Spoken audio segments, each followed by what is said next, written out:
Ninth Parliament of British Columbia. The Ninth Legislative Assembly of British Columbia sat from 1900 to 1903. The members were elected in the British Columbia general election held in June 1900. James Dunsmuir served as Premier until he resigned in November 21, 1902.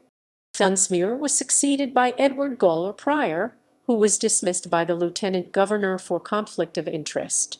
Richard McBride became Premier in June 1902. John Paton Booth served as Speaker until his death in February 1902. Charles Edward Pooley succeeded Booth as Speaker. Members of the Ninth General Assembly.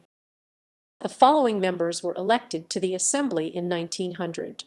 This was the last election where political parties were not part of the official process, although a number of candidates declared party affiliations.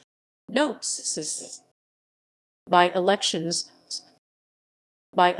were held for the following members appointed to the provincial cabinet, as was required at the time.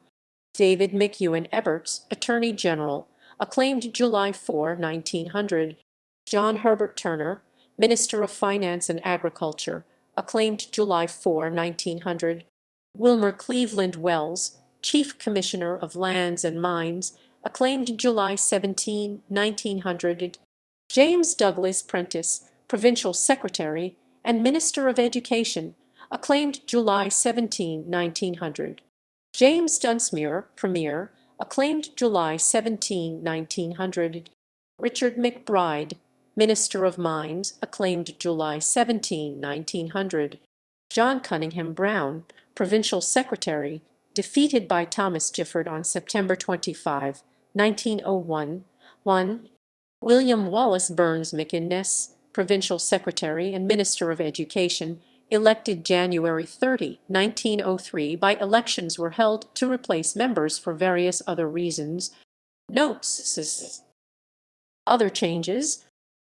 Westminster Dudney Res. Richard McBride, appointed Premier June 1, 1903. Vancouver City Res. Robert Garnett Tatlow, appointed Minister of Finance and Agriculture June 4, 1903. Victoria City Res. Albert Edward McPhillips, appointed Attorney General June 4, 1903. West Kootenay Slocum Res. Robert Francis Green, appointed Minister of Mines June 4, 1903. References